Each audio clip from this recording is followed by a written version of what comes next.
సర్వసృష్టికి కారణభూతుడైన మా ప్రియమైన పరలోక తండ్రి, గడిచిన దినమంతా గడిచిన రాత్రి అంతా కాచి కాపాడి తిరిగి మరి ఉదయాన్ని మాకు అనుగ్రహించి ఈరోజు నాయన మీరు చూపించిన గొప్ప మేలుకై నాయన ఈరోజు యానివర్సరీ మీ చేతుల మీద జరిపించి నడిపిస్తున్నందుకు వెళ్ళలేని స్తుతులు స్తోత్రాలు నాయన. మీరు గొప్ప మందిరాన్ని ఇచ్చి నాయన గొప్ప సేవను ఇక్కడ జరిపిస్తున్నందుకు స్తుతులు స్తోత్రాలు చెల్లిస్తున్నాం తండ్రి. దూరం నుంచి వచ్చారు తండ్రి దైవజనులు, వారిలో ఉండి కానీ మంచి వాక్యాన్ని వినిపించమని, అలాగే ఆది నుండి ఆఖరి వరకు అధ్యక్ష వహించి జరిపించి నడిపించమని, కూడి వచ్చిన ప్రతి బిడ్డను పేరు పేరును దీవించి ఆశీర్వదించమని ప్రార్థన చేయించున్నాం తండ్రి. ఈ కార్యాన్ని అంతటిని తండ్రి మీ పాదాల ముందు ఉంచుతూ నడిపించి జరిపించమని మీ కుమారుడును మా ప్రభువుకు యేసుక్రీస్తు నామములో ప్రార్థన చేయించున్నాం తండ్రి. ఆమేన్.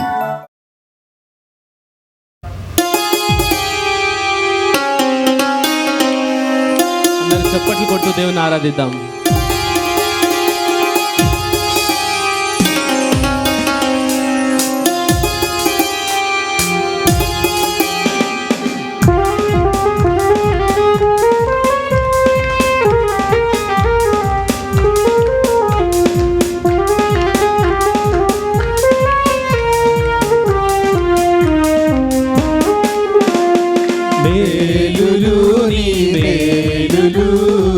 మరచిపోలేనయా మేలులు నీ మేలులు మరచిపోలేనయా, నా ప్రాణమున్నంత వరకు విడచిపోలేనయా, నా ప్రాణమున్నంత వరకు విడచిపోలేనయా.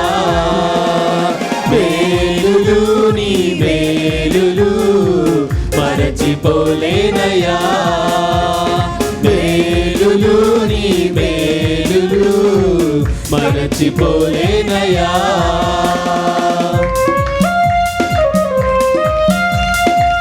అవునయ్యా, నేను కొండలలో ఉన్నా నువ్వు నన్ను మరచిపోలేదు ప్రభా, శ్రమలలో నేనున్నప్పటికీ నువ్వు నన్ను విడిచిపోలేదయ్యా. అబ్రహాము ఇస్సాకుని బలి ఇవ్వడానికి ఆ కొండ ఎక్కినప్పుడు ఆయన అబ్రహామును మరచిపోలేదు. దావీదు శ్రమలలో అరణ్యంలో తిరుగుతున్నప్పుడు, సౌలు దావీదును తరుముతున్నప్పుడు ఆయన విడిచిపోలేదు.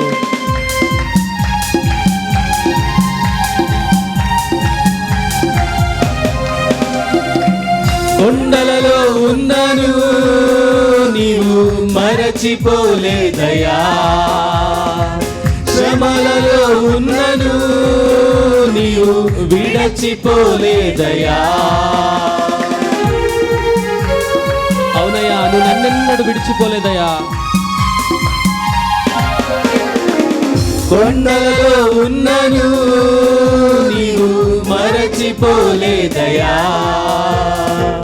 శ్రమలలో ఉన్నను నీవు విడచిపోలేదయా.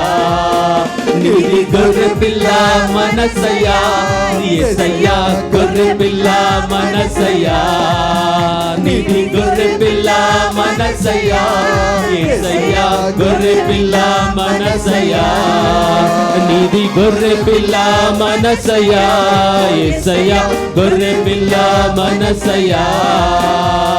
మేలులు నీ మేలులు మరచిపోలేనయా, మేలులు నీ మేలులు మరచిపోలేనయా.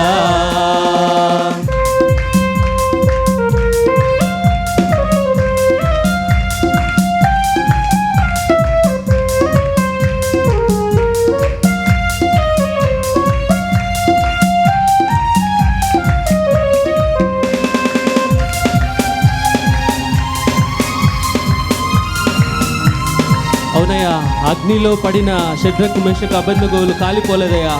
ఈరోజు మేము కూడా అగ్ని లాంటి పరిస్థితుల్లో ఉన్నా నువ్వు మమ్మల్ని విడిచిపెట్టవయ్యా. అగ్నిలో ఉన్నను నేను కాలిపోలేదయ్యా, జలములలో వెళ్ళినా నేను మునిగిపోలేదయ్యా.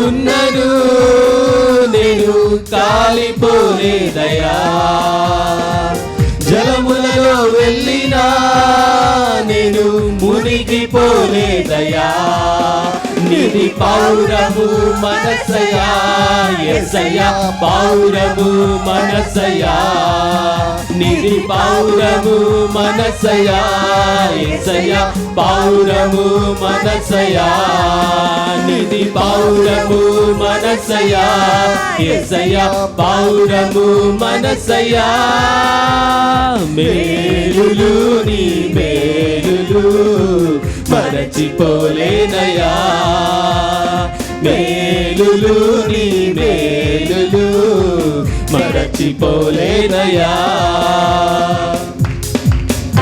అవునయ్యా, మేము చీకటిలో నరకంలో పాపములు పడి ఉన్నా మీరు మమ్మల్ని మర్చిపోలేదు ప్రభా. దుఃఖంలో ఉన్న మంచి స్నేహితుడు వలె మా చెంత చేరి మా చింతలన్నీ తీసివేసి సంతోషంతో నింపావు ప్రభా, నీకే స్తోత్రాలయ్యా.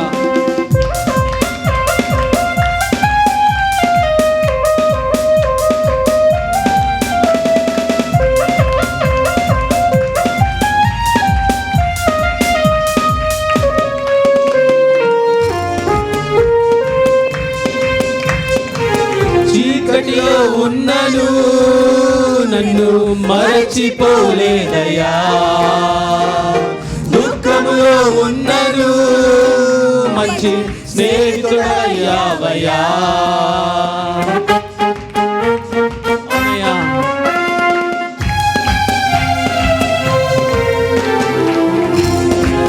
చీకటిలో ఉన్నను నన్ను మరచిపోలేదయా,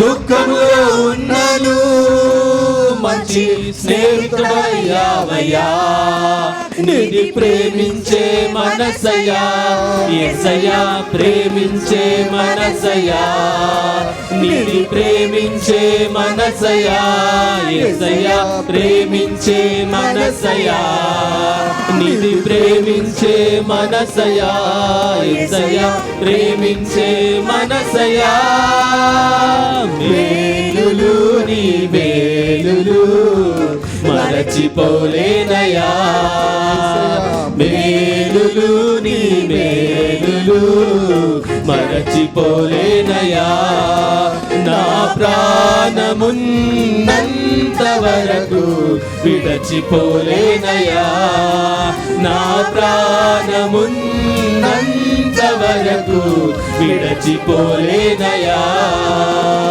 మేలులు నీ మేలులు మరచిపోలేనయా, మేలులు నీ మేలులు మరచిపోలేనయా. నిధి పౌరము మనసయ్యా యేసయ్యా, పౌరము మనసయ్యా, నిధి పౌరము మనసయ్యా యేసయ్యా, పౌరము మనసయ్యా, నిధి గొర్రె పిల్ల మనసయ్యా యేసయ్యా, గొర్రె పిల్ల మనసయ్యా, నిధి గొర్రె పిల్ల మనసయ్యా యేసయ్యా, గొర్రె పిల్ల మనసయ్యా, నిధి ప్రేమించే మనసయ్యా యేసయ్యా, ప్రేమించే మనసయ్యా, నిధి ప్రేమించే మనసయ్యా యేసయ్యా, ప్రేమించే మనసయ్యా. హల్లెలూయా, హల్లెలూయా, హల్లెలూయా.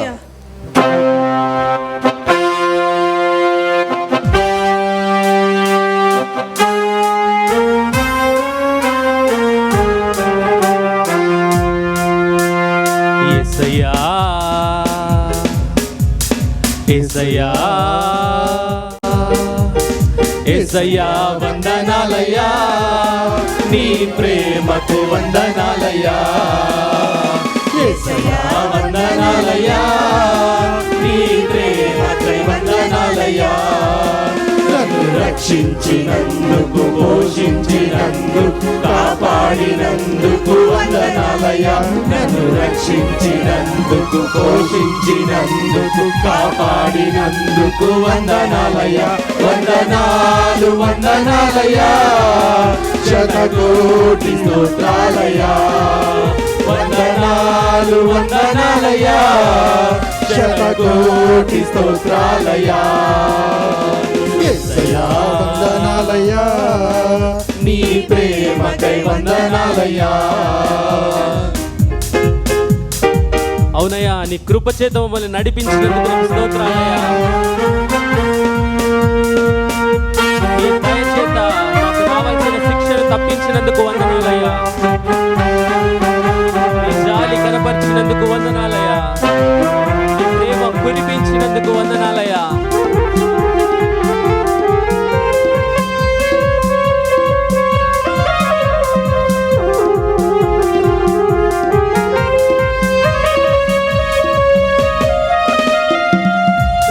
కృపచేత నన్ను కాపాడినందుకు వేలాది వందనాలయ్యా. నీ దయచేత శిక్షను తప్పించినందుకు కోట్లాది స్తోత్రాలయ్యా.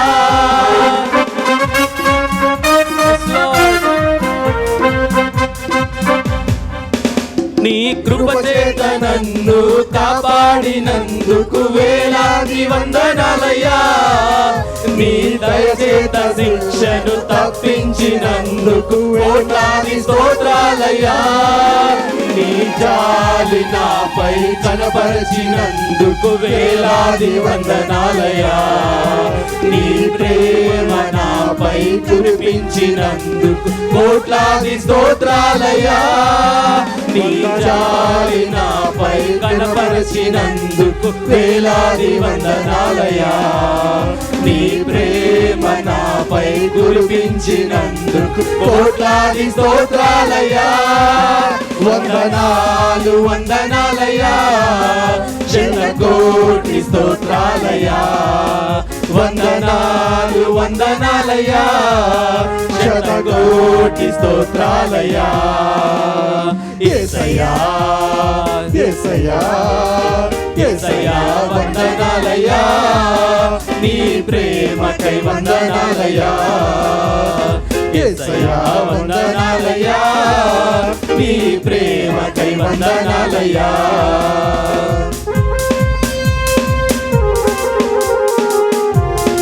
అవునయ్యా, జీవ గ్రంథంలో మా పేర్లుంచినందుకు నీకు స్తోత్రాలు ప్రభువా. పరలోక రాజ్యంలో మా అందరికీ చోటిచ్చినందుకు స్తోత్రాలు ప్రభువా. నన్ను నరకము నుండి తప్పించిన తండ్రి, నీకే వేలాది వందనాలయ్యా.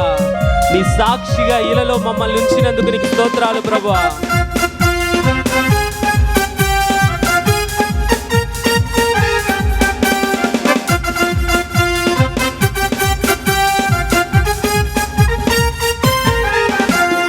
గ్రంథములో నా పేరుంచినందుకు వేలాది వందనాలయ్యా. పరలోక రాజ్యములో చోటిచ్చినందుకు కోట్లాది స్తోత్రాలయ్యా.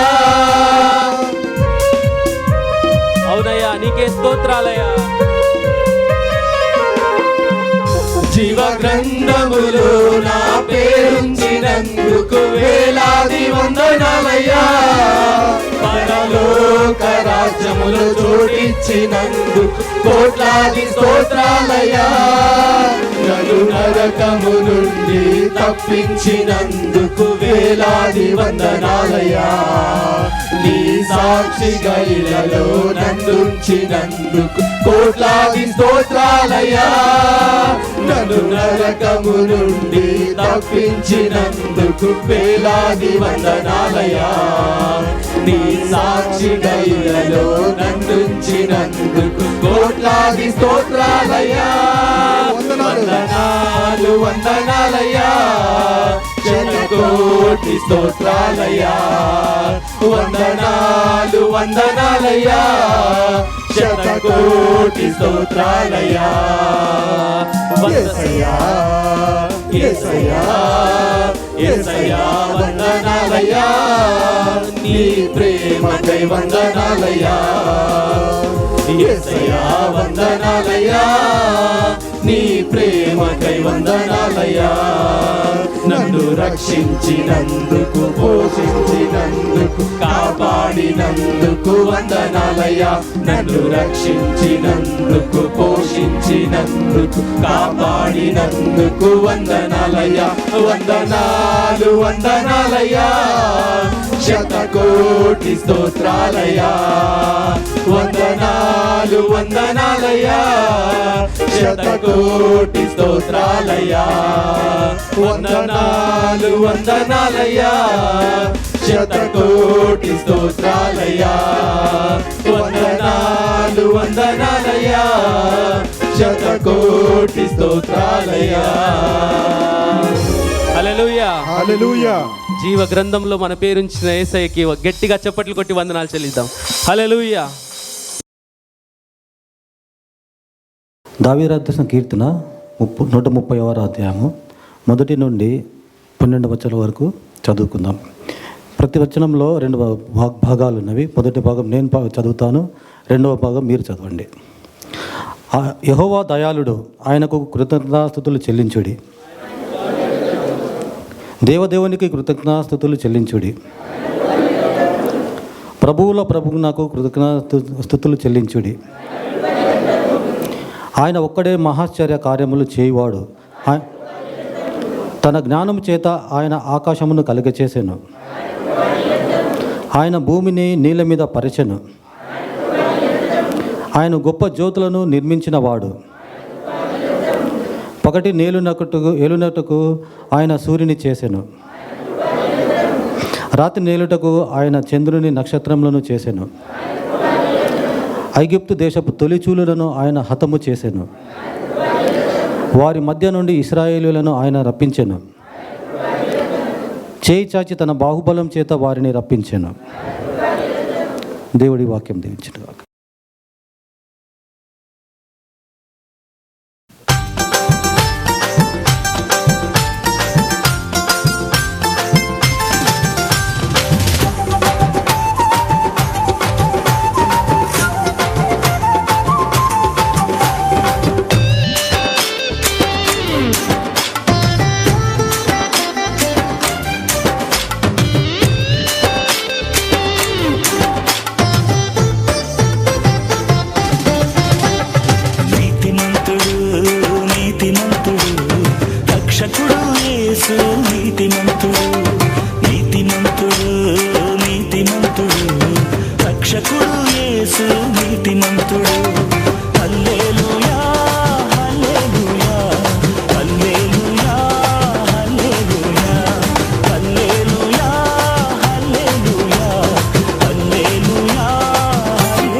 మంది పడినను లేపుతాడు.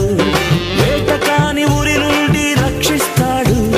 1000 మంది పడినను లేపుతాడు. ఎన్ని దినములైన నన్ను పోషిస్తాడు. ఎన్ని దినములైన నన్ను పోషిస్తాడు. ఎదురించే ధైర్యమును నాకిస్తాడు. హల్లే హల్లెలూయా, హల్లే హల్లెలూయా, హల్లే హల్లెలూయా, హల్లే హల్లెలూయా, హల్లే హల్లెలూయా, హల్లే హల్లెలూయా, హల్లే హల్లెలూయా, హల్లే హల్లెలూయా. నీతిమంతుడు, నీతిమంతుడు, రక్షకుడు యేసు నీతిమంతుడు. నీతిమంతుడు, నీతిమంతుడు, రక్షకుడు యేసు నీతిమంతుడు.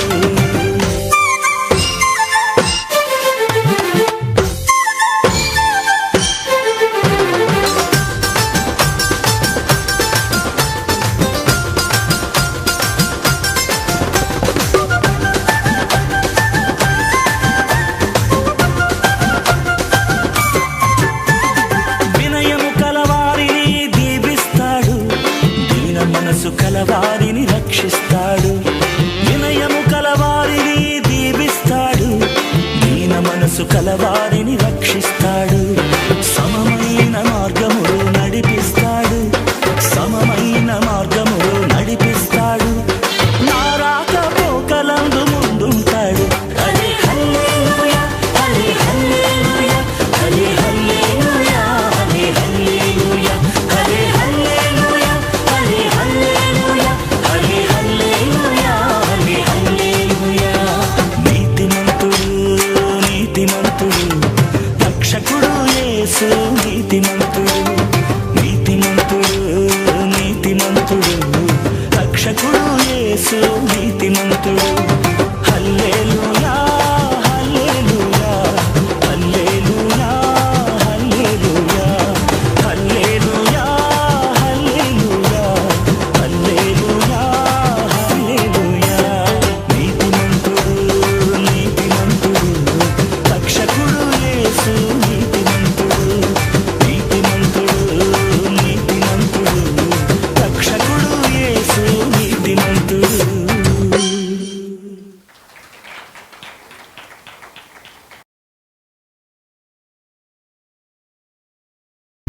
Praise the lord. దేవుని నామమునకు మహిమ కలుగును గాక. ఈ క్షణంలో మన ఆత్మీయ తండ్రి గారు అయినటువంటి కే నరేషన్ పాలు రచించిన 7 స్తుతుల ప్రార్థనని స్మరించుకుందాం. సర్వ సృష్టికర్తవైన దేవా, నీకు స్తుతులు స్తోత్రములు. సర్వశక్తి గల దేవా, నీకు స్తుతులు స్తోత్రములు. సర్వలోక రక్షకుడా, నీకు స్తుతులు స్తోత్రములు. సిలువలో నీవు శిక్షను భరించి నాకు రక్షణ ప్రసాదించిన ప్రభువా, నీకు స్తుతులు స్తోత్రములు. నీవు నా రోగములను భరించి నాకు స్వస్థత కలుగజేసిన దేవా, నీకు స్తుతులు స్తోత్రములు. నీవు దరిద్రతను భరించి నాకు సమృద్ధిని కలిగించి నా సమస్యలను తీర్చిన దేవా, తీర్చగల దేవా, నీకు స్తుతులు స్తోత్రములు. ప్రతి నిమిషము నీరు కట్టి దివారాత్రములు నీవు కాపు కాచే నీ సంగమనే ద్రాక్షావనంలో నన్ను ఉంచిన దేవా, నీకు స్తుతులు స్తోత్రములు. ఆమెన్. నీ వాక్యమే స్వస్థత కలిగించేది, నా వేదనలో ఆదరణిచ్చేది. నీవు పలికితే నాకు మేలయా, నీవు పలికితే నాకు మేలయా. నీ దర్శనమే నాకు చాలయా, నీ దర్శనమే నాకు చాలయా. నాతో మాట్లాడు ప్రభువా, నీవే మాట్లాడుమయ్యా. నాతో మాట్లాడు ప్రభువా, నీవే మాట్లాడుమయ్యా. కృపగల తండ్రి, పరిశుద్ధుడా,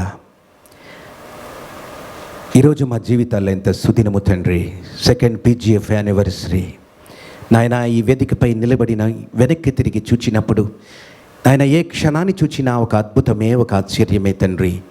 పిలిచినవాడు నమ్మదగిన వాడన్నట్టుగా తండ్రి నీ కృపను జ్ఞాపకం చేసుకుంటూ ఉన్నాము. తండ్రి నీవిచ్చిన వాగ్దానము జ్ఞాపకం చేసుకుంటూ ఉన్నాం. ఆ వాగ్దానాన్ని నెరవేర్చే నీ కృపను, ప్రేమను జ్ఞాపకం చేసుకుంటూ ఉన్నాం. కీర్తనలో చదివినట్టుగా ఆయన కృప నిరంతరముండును అన్న తండ్రి నీ యొక్క చక్కని ప్రభువా, దట్ ఎటర్నల్ కవనెంటల్ లవ్ని జ్ఞాపకం చేసుకుంటూ ఉన్నాం. నాయన ఈ సమయంలో తండ్రి నీ వాక్కులు వినిచుండగా మా అందరి హృదయాలను బలపరచండి. ఏ బిడ్డలు ఏ పరిస్థితులు వచ్చి ఉన్నారో, ఏ వేదనల్లో, ఏ ఇబ్బందుల్లో, ఏ కష్టాల్లో, ఏ క్రాస్ రోడ్స్ మధ్య, ఏ కన్ఫ్యూజన్స్ మధ్య ఉన్నారో నాయన నీ వాక్యము తేటగలిగిన వాక్యము తండ్రి నాయన బలపరచండి. ప్రతి బిడ్డను తండ్రి జీవితాలలో క్లారిటీ ఇచ్చి నీ వెలుగు వైపుకు నడిపించండి ప్రతి బిడ్డను తండ్రి. మనుషుడు రొట్టె వలన మాత్రము కాదు కానీ దేవుని నోట నుండి వచ్చు ప్రతి మాట వలన జీవించునన్నారు తండ్రి. మీ చేతులకు అప్పగించుకుంటూ మీ దీనదాసులు మా ప్రియులను తండ్రి మీ సిలువ చాటును మరుగుపరిచి మాతో మీరు మాట్లాడమని ఈ సమయము ఆత్మీయ జీవితాలకు ఆశీర్వాదకరంగా మీ మహోన్నతమైన నామమునకు మహిమకరంగా ఉంచమని నజరేయుడైన యేసు నామమున ప్రార్థన చేయుచున్నాము తండ్రి. Amen, amen. Just take a moment. మీ పక్కనున్న బిడ్డల వైపు తిరిగి నవ్వుతూ దేవుడు నిన్ను ప్రేమిస్తూ ఉన్నాడని చెప్పండి. దేవుడు మిమ్మల్ని నువ్వు చాలా బ్యూటిఫుల్గా, హ్యాండ్సమ్గా ఉన్నావు అని చెప్పండి. Good, god bless you. Nice to see that. Please be seated. మరి ఈ సమయంలో దైవజనుల్ని వాక్య పరిచర్యకు వస్తూ ఉండగా క్లాప్స్ కొట్టి వారిని ఆహ్వానిద్దాం. I welcome pastor K Naresh garu. First of all praise the Lord. All of you good morning. మొక్కలు నవ్వుతున్నాయో మీరు నవ్వుతున్నారో అర్థం కావట్లేదు. I'm very happy. దేవుని మహాకృపను బట్టి మీతో కలిసి పెన్యుయల్ గాస్పెల్ ఫెలోషిప్ 2nd యానివర్సరీలో పార్టిసిపేట్ చేయడానికి నేను మహదానందంతో ఉన్నాను. ముందుగా దైవజనులు అభిషిక్తులు రవికుమార్ గారికి, వారి కుటుంబమునకు నా కంగ్రాచ్యులేషన్స్ తెలియజేస్తున్నాను. మరి రామకృష్ణ గారికి హృదయపూర్వక వందనాలు. మీరు లేకపోతే చర్చ్ అనేది లేదు. మీ ప్రయాసను దేవుడు గుర్తించాడు. మరి రవికుమార్ గారు అక్కడి నుంచి మాట్లాడుతున్నప్పుడు దీని కొరకు పడిన ప్రయాస, చేసిన ప్రయత్నాలు, సలిపిన ప్రార్థనలు, వీటన్నిటినీ దేవుడు తన గ్రంథంలో లిఖించాడు. ఒక సుందరమైనటువంటి స్థలములో మనమందరం కూడా కలిసి ప్రభుని ఆరాధించడానికి దేవుడు చక్కని స్థలాన్ని మనకిచ్చాడు. Praise the lord. వెనుకున్నవారు ఒకసారి చప్పట్లు కొట్టి దేవుని స్తుతిద్దామా? Thank you so much. Thank you. చాలా సంతోషం. ఈరోజు ప్రారంభ ప్రార్థన నుండి ఇంతవరకు ఆయన తన ప్రసన్నతను మనతో ఉంచాడు.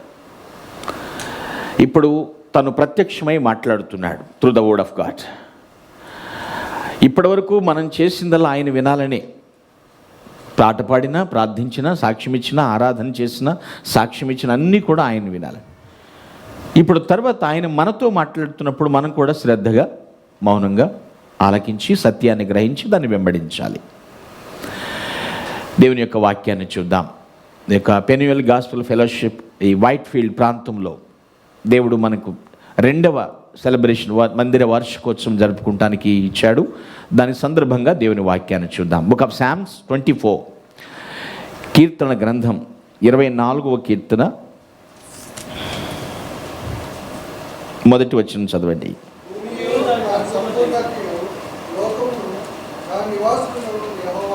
చాలు. ప్రారంభ వచనాల్లో దేవుని స్తుతిస్తూ రాశాడు దావీదు భక్తుడు. భూమి దాని సంపూర్ణత, లోకము దాని నివాసులు యెహోవావే. ఆ 2వ వచనము కూడా దేవుని స్తుతించేటట్లే ఉంది. 3, 4 వచనాలు చూస్తే మళ్ళీ ట్రెండ్ మారిపోయినట్లుగా రాస్తాడు. 3 నుంచి 6 వచనాలు అలా ఉంది. 7 నుంచి 10 వచనాలు కూడా చూస్తే గుమ్మములారా మీ తలల పైకెత్తండి అని మనము మందిర ప్రవేశం ఎప్పుడు, గృహ ప్రవేశాలు ఎప్పుడు చదువుతుంటాం, ప్రభువు రాబోతున్నాడు అని. మనం ఎప్పుడైతే ఈ స్థలము దేవుని ఆరాధించడానికి సిద్ధపడ్డామో అప్పుడు దేవుని ఆహ్వానించాం. ఆయన మనకంటే ముందు వచ్చి ఇక్కడ నివాసం ఉన్నాడు. ఆమేన్, ఆమేన్. ఈ 3 నుంచి 6 వచనాలు ఈరోజు నేను మీతో మాట్లాడబోతున్నాను. అక్కడ వ్రాయబడినటువంటి మాట, యెహోవా పర్వతమునకు ఎక్కదగినవాడు ఎవడు? ఆయన పరిశుద్ధ స్థలములలో నిలువదగినవాడు ఎవడు? క్వశ్చన్. ఆన్సర్ కూడా దాని కిందే ఉంది. మనం ఎగ్జామ్ రాయమనిలే చెప్పలేదు దేవుడు ఎప్పుడు. క్వశ్చన్ ఉంటుంది, వెంటనే ఆన్సర్ చూసుకొని ఆయన దాన్ని బట్టి ఫాలో అయిపోతే ఫెయిల్యూర్స్ ఉండవు. వెళ్ళిన చోటల్లా సంతోషం, దేవుడు సక్సెస్ని ఇస్తాడు. ఇక్కడ గ్రహించండి, పరిశుద్ధ పర్వతమునకు ఎక్కదగిన వాడెవడు? ఆయన ఆరాధిస్తున్న ప్రతి స్థలము పరిశుద్ధ పర్వతమే. పరలోకం యొక్క గవిని అనుకోవాలి. ఎక్కడ ఆయన ఆరాధనలు జరుగుతున్నాయో, ఎక్కడ ఆయన వాక్కు రిలీజ్ అవుతుందో, ఎక్కడ ఆయన చిత్తం బయలుపరచబడుతుందో, that every place like heaven, పరలోకం మనం అనుభవిస్తున్నాం. ఇది ఆయన పరిశుద్ధ ప్రాంతం, పర్వతం, దేవుడు సెలెక్ట్ చేసుకున్నటువంటి ప్లేస్ ఇది. This is the presence of God. Amen. ఖచ్చితంగా దేవుని యొక్క సన్నిధి నివసించే చోటు ఇది. అయితే ఇది భూమి మీద మనము ఆరాధించుకున్నటువంటి ప్రాంతం. దేవుడు ఇక్కడ నివసిస్తున్నాడు, నమ్ముతున్నాం, ఆయన ఘనపరుస్తున్నాం. ఇన్ ఫ్యూచర్, భవిష్యత్తులో మనము పరిశుద్ధ పర్వతమునకు ఎక్కవలసిన వారమై ఉన్నాం. Praise the Lord. వెళ్తామా? డౌటా? వెళ్తామండి, వెళ్తాము. ఆయన పరిశుద్ధ పర్వతం మీద నిలవదగిన వాడు ఎవడు? 2 years అయిపోయింది. మనం సాధించిన విజయాలను ఒక్కసారి తరచి పర్సనల్గా చెక్ చేసుకోవాలి. 2 yearsలో ఏం సాధించా? పర్సనల్గా నేను టీంతో చేశామనేది కాదు. Team work. బట్ ఆ పరిశుద్ధ పర్వతం మీద మనము ఎక్కి నిలబడగలుగుతామా? దేవుడు మరొక సంవత్సరం దేవుడు మనకి ఇచ్చాడు అనుకుందాం. కొందరు అన్నట్లుగా మా చర్చి పుట్టినరోజు అండి అంటారు, కొందరు మా అయ్యగారు సేవ ప్రారంభించిన రోజు అండి అంటారు. లేకపోతే మరికొందరు నేను ఈరోజు రక్షింపబడిన రోజు, ఈరోజు దేవుడు నాతో వాక్యం ద్వారా మాట్లాడిన రోజు అంటారు. అంటే ప్రతి రోజుకు ఒక ప్రత్యేకత ఉంది. మనమందరం ఒకానొక దినమున ఆయన పరిశుద్ధ స్థలములో మూకుమ్మడిగా దేవుణ్ణి ఆరాధించబోతున్నాం. ఆమేన్. ఆరాధిస్తున్నాం. అయితే ఆ పరిశుద్ధ పర్వతమునకు ఎక్కగలమా? అది మనం చెక్ చేసుకోవాలి. So today topic of the message, ascend the heaven. ascend the heaven. పరలోకమునకు ఎక్కిపోవుట లేదా ఎక్కుట, ఎక్కి వెళ్ళుట. స్టెప్ అప్ టు హెవెన్ అంటారు కదా, పరలోకమునకు ఎక్కి వెళ్ళుట. అయితే పిల్లరా, ఏదైనా ఎక్కి వెళ్ళటానికి ఒక్కొక్క దానికి ఒక్కొక్క ప్రాసెస్ ఉంది. ఉందా లేదండి? గడ్డివాము ఎక్కాలంటే నిచ్చెన వేస్తారు, ల్యాడర్. లేదా 2-3వ అంతస్తుకు ఎక్కి వెళ్ళాలంటే లిఫ్ట్ వాడతారు. తాడి చెట్టు, కొబ్బరి చెట్టు ఎక్కాలంటే బంధం వాడతారు, కాళ్ళకి బంధం వేస్తారు. అంటే దేని ప్రాసెస్ దానికే ఉంది. తాడి చెట్టు దగ్గర తీసుకెళ్ళి ఎవడు లిఫ్ట్ పెట్టడండి. వాడిని ఏమంటారు? బందర్ పిచ్చోడు అంటారు, లేకపోతే అలాంటి వాళ్ళని. అంటే దేనిది దానికే. మనము పరిశుద్ధ పర్వతానికి ఎక్కే ప్రయాణంలో ఉన్నాం. ఆయన పర్వతం మీద నిలబడటానికి ఆ యొక్క ప్రయాణం మధ్యలో మనం ఉన్నాం. అయితే మనకి అటువంటి అర్హత, క్వాలిటీస్ ఉన్నాయా? నేను ఇక్కడికి వచ్చేటప్పుడు రవికుమార్ గారు నన్ను కారులో తీసుకొచ్చారు. నేను కారులో ఎక్కటానికి కాలు లేపి లోపలికి పెట్టాను. విధానం అది. నన్ను నేను మీటర్ నొక్కుని బటన్ నొక్కుంటే వెళ్ళి అలా కూర్చోను. ఒకవేళ అఫ్కోర్స్ అలాంటి రోజులు వస్తాయేమో తెలియదు. ప్రతిదానికి ఒక ప్రాసెస్ ఉంది. ఈ 2వ వార్షికోత్సవ దినాన్న నేను ఆయన పరిశుద్ధ పర్వతమునకు ఒక హ్యాబిటెంట్ ఆఫ్ ద హెవెన్గా నేను ఉండగలనా? పరలోక నివాసిగా నేను ఆయన దగ్గర ఉండగలనా? కానీ గాడ్స్ డిజైర్ ఏంటంటే, దేవుని కోరిక అందరూ ఆయన పరలోకంలో ఉండాలని కోరుకుంటున్నాడు. Praise the lord. ప్రతి ఒక్కరు కూడా ఉండాలి. అందుకే కదా ఆయన రాకడ ఆలస్యమవుతుంది. అందరూ అంతటా మారు మనస్సు పొందాలి. ఏ ఒక్కరూ నశించుట దేవునికి ఇష్టమో లేదండి. ప్రతి ఒక్కరూ రక్షింపబడాలి.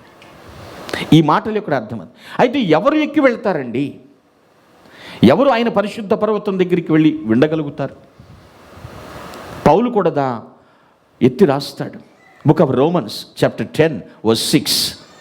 ఆ మాట ఒకసారి గ్రహిద్దాం. రోమా పత్రిక 10వ అధ్యాయం 6వ వచనం. అయితే నీతి ఇలాగు చెప్పుచున్నది, ఎవడు పరలోకంలోనికి ఎక్కిపోవును? ఎవడు వెళ్తారు అనగా క్రీస్తును క్రిందికి తెచ్చుటకు, లేక ఎవడు అగాధంలోనికి దిగిపోవును అనగా క్రీస్తును మృతుల్లో నుండి పైకి తెచ్చుటకు. ఎక్కడ ఏది చేసినా క్రీస్తుతోనే మన జీవితం ముడిపడి ఉంది. ఆయన లేకుండా మనం లేము. మనము ఆయన దగ్గరికి చేరిపోవాలి. ఎవరు ఎక్కిపోగలరు? ఎవరు వెళతారు? ఆ అసెండింగ్, ఆ ఎక్కడి విధానం ఎప్పుడు జరుగుతుంది, ఎలా జరుగుతుంది, ఎవరికి ఇస్తాడు? ప్రతి ఆదివారం కావచ్చు, లేదా ప్రతి శనివారం కావచ్చు, లేదా జూమ్ ద్వారా జరుగుతున్న బుధవార ప్రార్థనలు కావచ్చు, లేదా స్పెషల్ ప్రేయర్స్ ద్వారా ఎర్లీ మార్నింగ్ 6 to 7 మీకు ప్రేయర్స్ జరుగుతున్నాయి, రవికుమార్ గారు నడిపిస్తున్నారు. వీటి ద్వారా కావచ్చు. మనం నేర్చుకున్న దాన్ని అన్వయించుకున్నప్పుడే మనము ఆరోహణం అనేది జరుగుతుంది. లేకపోతే కష్టం. ఎవరు ఆ పరలోక నివాసిగా ఉండగలరు? హ్యాబిటెంట్ ఆఫ్ ద హెవెన్ ఎవరు ఉంటారు అక్కడ? 4 క్వాలిటీస్ కీర్తనాకారుడు అక్కడ పెట్టాడండి.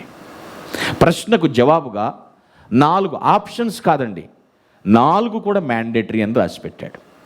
ఇలా ఉండొచ్చు, లేకపోతే ఇలా ఉండొచ్చు అనేది లేదు. కొంతమంది ఎగ్జామ్ రాసేటప్పుడు బిట్ పేపర్కు ఉన్నంత సరదా క్వశ్చన్ పేపర్ రాసేటప్పుడు ఉండదండి. ఎందుకంటే వీళ్ళ ప్రిపరేషన్ బిట్ పేపర్ కొరకే ఉంటుంది. ఏబిసిడి కూడా ఏదో ఒకటి. నో. ఎవరు యెహోవా పర్వతమునికి ఎక్కగలరు? ఎవరు ఆ పరిశుద్ధ పర్వతం మీద నిలబడగలరు? దేవుని వాక్యంలో చూద్దాం. 4 క్వాలిటీస్ ఈరోజు మనం నేర్చుకుందాం పిల్లలు. Come to our text, book of psalm 24, 3rd verse question, 4th verse మనం చదువుదాం. జవాబు ఉంది అక్కడ చూడండి.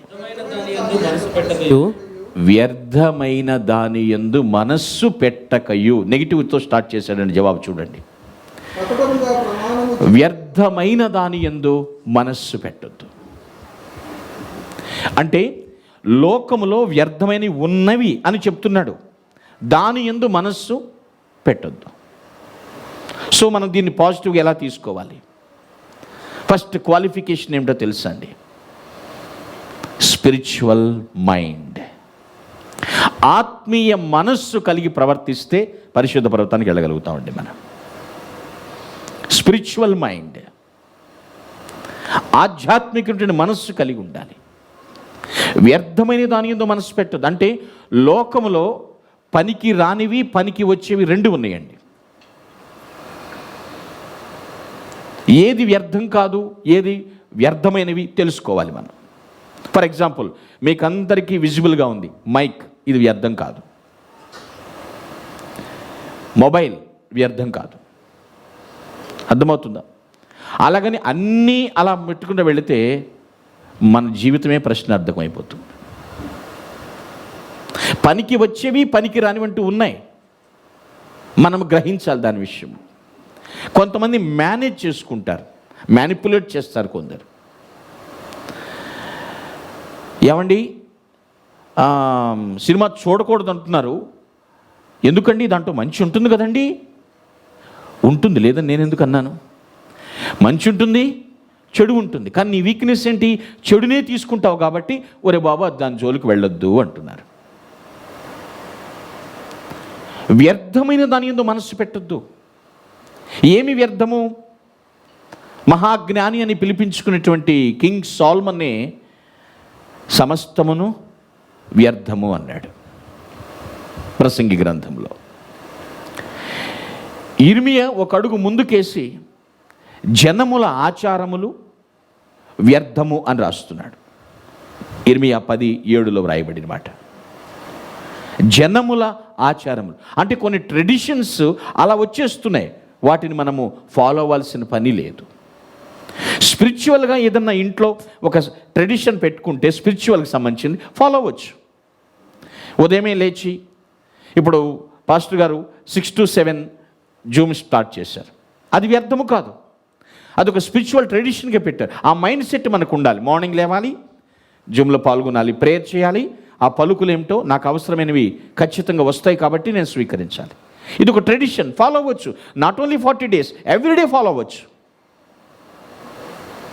ఏది వ్యర్థమైనవి, ఏది వ్యర్థము కానివి అనేది ఆలోచించాలి. ప్రసంగిలో 1-2 స్టార్టింగ్లోనే చెప్తాడు ఏమని, వ్యర్థము వ్యర్థము వ్యర్థము అంటాడు. మనకు సెన్స్ ఆఫ్ హ్యూమర్ ఇచ్చాడు దేవుడు. దేని వెంట పడిపోతున్నాం, ఏమి సాధిస్తున్నాం, అర్థవంతమైనటువంటి జీవితాన్ని మనం పాడు చేసుకుంటున్నాం.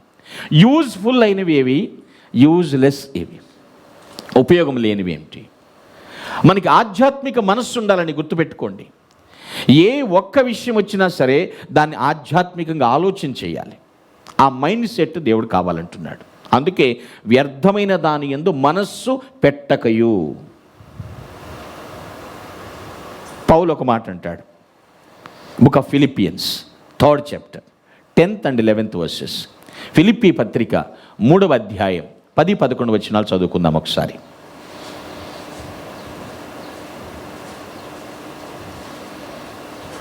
ఫిలిప్పీ పత్రిక 3వ అధ్యాయం 10-11 వచనాలు.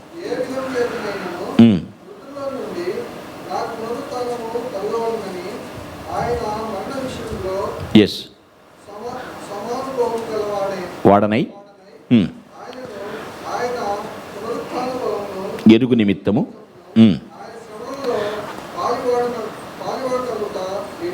ఎరుగు నిమిత్తమును సమస్తమును నష్టపరుచుకుని.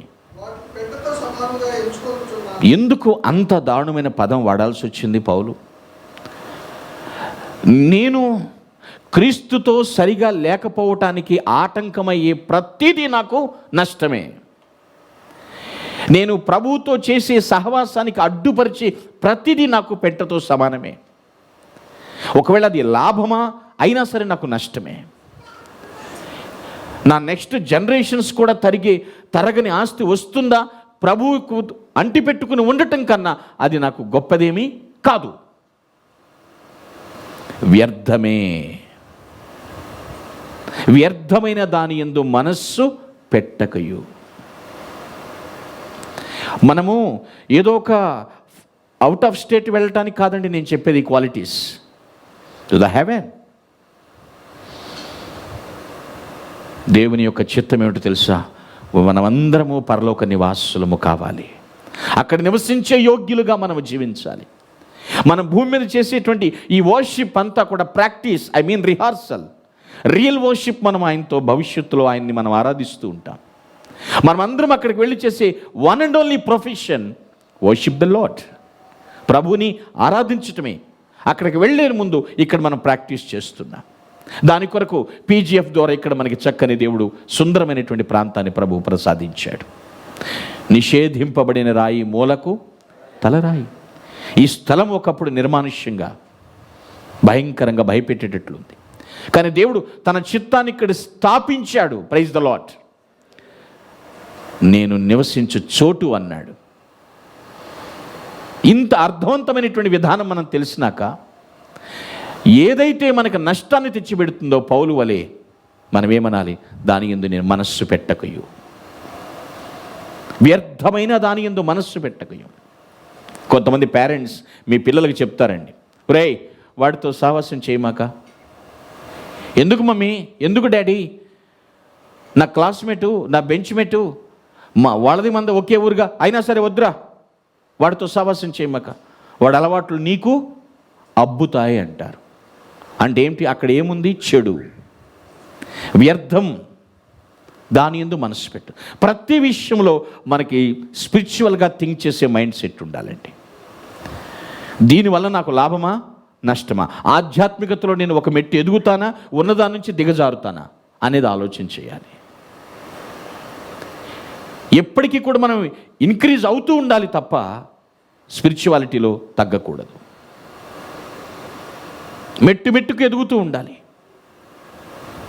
కొంతమంది వ్యక్తులు కొన్ని సందర్భాలను చూసినాక వాళ్ళ ఆత్మీయత నుంచి చల్లారిపోతున్నారండి, దిగజారిపోతున్నారు. ఎందుకు దిగజారుతున్నారు? అబ్బో వాళ్ళ మీద నేనే బాగా భక్తి చేస్తున్నాను, సో వాళ్ళు నా అంత ఏమి లేదు కాబట్టి నేను ఎక్కువే చేసేసాను ఇప్పటికే భక్తి అనుకుంటున్నారు కొందరు. లేదండి, మనము పరలోక నివాసం చేయటం కొరకు, పరిశుద్ధ పర్వతము ఎక్కుటకు, అధిరోహించుట కొరకు మనం ఆ ప్రయాణంలో ఉన్నాం. సో మనకేముండాలి? స్పిరిచువల్ మైండ్, ఆత్మీయమైనటువంటి మనస్సు ఉండాలి. వ్యర్థమైన దాని యందు మనస్సు పెట్టకయు. చర్చ్లో ఉన్నంత వరకు మైండ్ సెట్ ఒకలా ఉండి దేవాలయం దాటిన తర్వాత మైండ్ సెట్ మారితే దానికి ఎవరు బాధ్యులండి? మనమే బాధ్యులం అవుతాం. దేవాలయంలో ఒకలా, దేవాలయం బయట మరొకలాగా ఉండటం కాదంటండి. ప్రభు అందుకే అంటున్నాడు, నీవు ఆత్మీయ మనస్సు కలిగి ఉంటే నీవే ఒక నడిచే దేవాలయాన్ని అన్నాడు ఆయన. Praise the lord. We are all mobile temples. మనం కదిలే దేవాలయాలమండి. నీలో ఉన్న ఆత్మీయత అనేకులు చూసినప్పుడు నేను ఎందుకు ఆమెలా ఉండలేకపోతున్నాను, నేను ఎందుకు అతనిలాగా జీవించలేకపోతున్నాను అనేటువంటి పోటీతత్వం ప్రజల్లో కనిపించాలి. ఇది ఎప్పుడో తెలుసా? నువ్వెప్పుడు ఆత్మీయంగా ఆలోచిస్తుంటే. స్పిరిచువల్ మైండ్, ఆధ్యాత్మికమైన మనస్సు. దుష్టుడు ఏదో విధంగా నీ మైండ్ని కాంట్రవర్షియల్ చేయడానికి ప్రయత్నిస్తూ ఉంటాడు. ఆ దైవజనులు వాక్యం చెప్తున్నారు, వాళ్ళు చెప్పాలి కాబట్టి వాళ్ళు చెప్తారు, వినాలని నాకుందా అనే మైండ్ సెట్ ఎవరిదండి? దుష్టుడిది.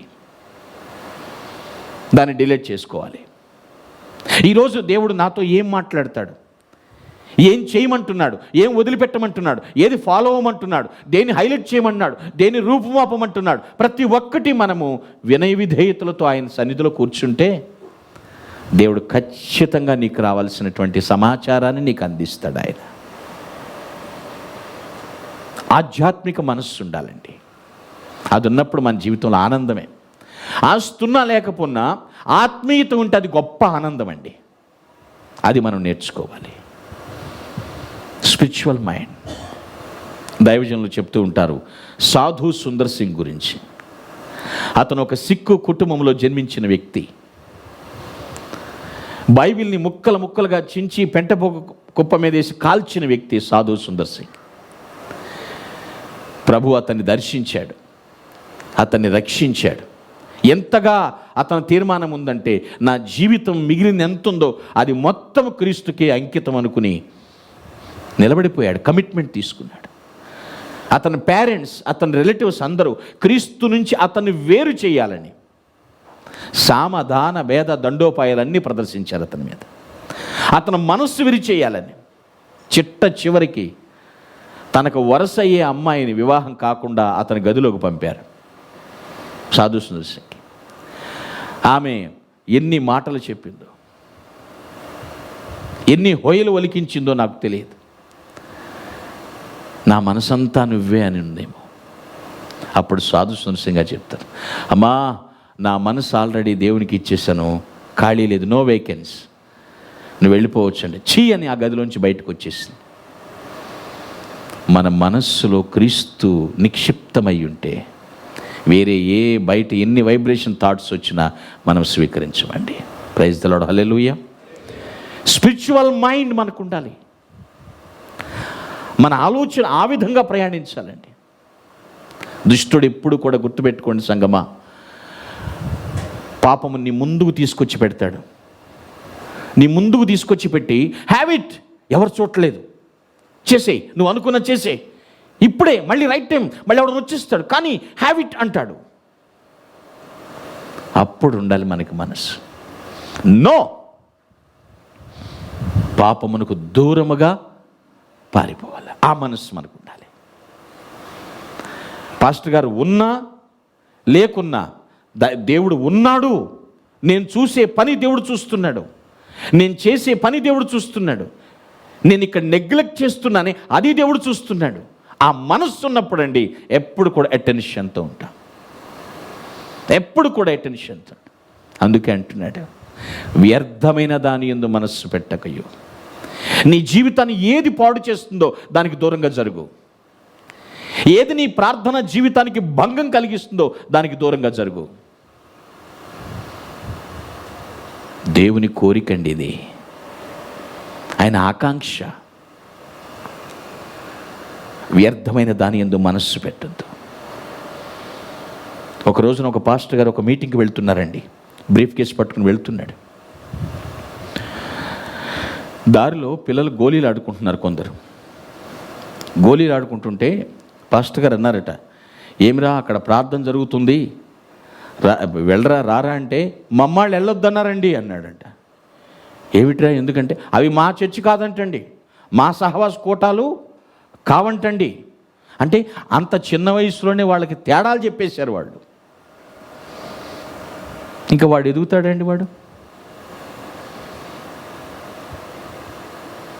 సంస్థలు సిద్ధాంతాలు తర్వాత పుట్టుకొచ్చినాయి అండి.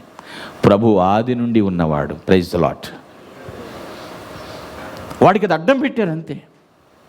అంటే పిల్లలు అలా గోళీలు ఆడుకుని ఏ విధంగా చేసుకుని చెడిపోవచ్చు, కానీ ప్రార్థనలో మాత్రం కూర్చోకూడదు. ఒక మహాతల్లి చెప్తుంది, అమ్మా చర్చికి రాలేదేంటమ్మా, ఈరోజు ఆదివారం కదా అండి అంటే, ఎందుకండి పిల్లలు ఏడిపిస్తారు, మీరు వాక్యం చెప్పలేరు, అందుకని రాకుండా ఉంటే బెటర్. నెపం ఎవరి మీద వేసింది? మళ్ళీ తిరిగి నా మీదే. నేను ఏనాడు ఆవిడని అన్నది లేదు, పెట్టింది లేదు. అంటే తప్పించుకోవడానికి 1,000,000 ఉంటాయండి. మనకు ఆ మనస్సు ఉండాలి. నేను ఎప్పుడు దేవుని సన్నిధికి వెళ్ళేదనా భక్తులు అన్నట్టుగా, నేను ఎప్పుడు దేవుని ఆలయంలో దేవునికి కనబడేదనా, ఈ మనస్సు మనకు ఉండాలి. అది ఉన్నప్పుడండి దేవుడు మన యొక్క ఆ హృదయ వాంఛలను తీర్చడం మాత్రమే కాదు, మనం అనుకున్న దానికన్నా మనల్ని గొప్పగా నిలబెడతాడు ఆయన. Praise the lord. Spiritual mind set ఉండాలి.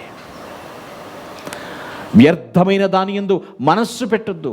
లోకంలో కొన్ని ఉన్నాయి. ఇందక్కడ రవికుమార్ గారు చెప్తూ ఉన్నారు, లెట్స్ హ్యావ్ ఎ సిగరెట్. ఒక అమ్మాయికి అలవాటు, పీజీలోకి వెళ్ళగానే let's have a small drink. అర్థమవుతుందా? సారా, సిగరెట్, దమ్ము, జూదం, వ్యభిచారం కొన్ని ఉన్నాయి.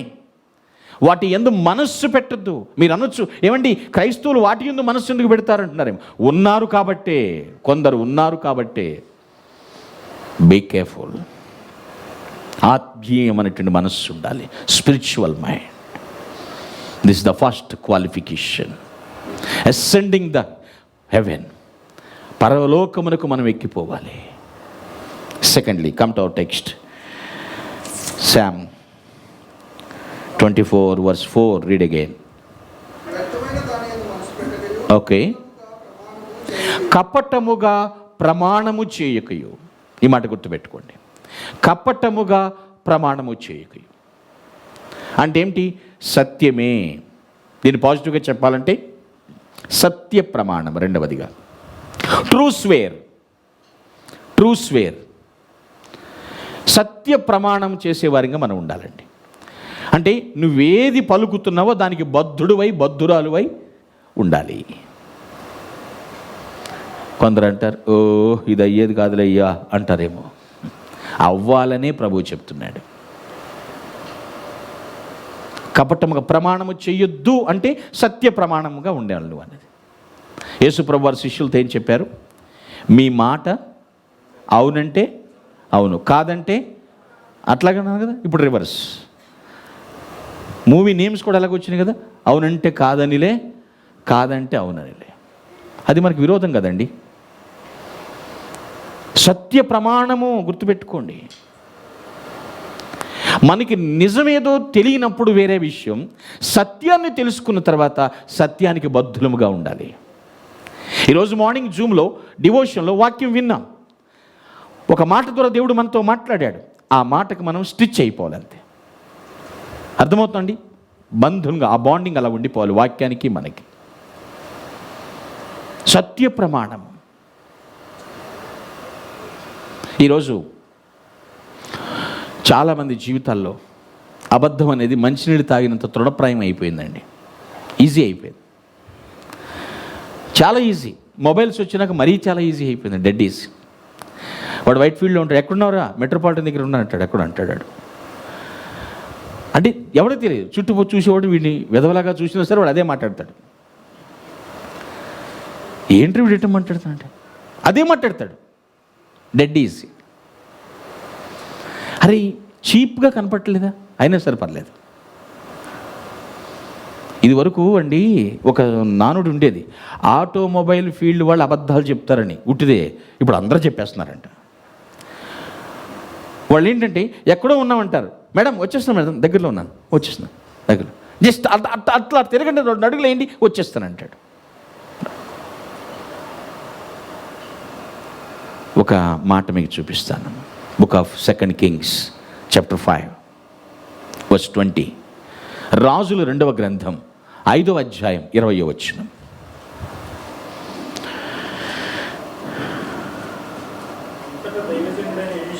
ఎస్ ఈ నయమాలు తీసుకొని వచ్చిన వాటిని అంగీకరించుటకు నా యజమానునికి మనసు లేకపోయింది కానీ యెహోవా జీవముతోడు నేను పరిగెత్తుకొని పోయి అతన్ని కలుసుకొని అతని యొద్ద ఏదైనా తీసుకొని నయమాలను కలుసుకున్నట్టుకై పోవుచుండగా. ఈ మాటలు గ్రహించండి. Thank you brother. ఇక్కడ ఎవరిని అడ్డం పెడుతున్నారో తెలుసండి, యెహోవా జీవము తోడు. అక్కడ జరిగిన సంగతి అంతా మనకు తెలుసు. నయమాను కుష్ఠరోగం, విష ప్రయత్నాలు చేశాడు, కుదరలేదు.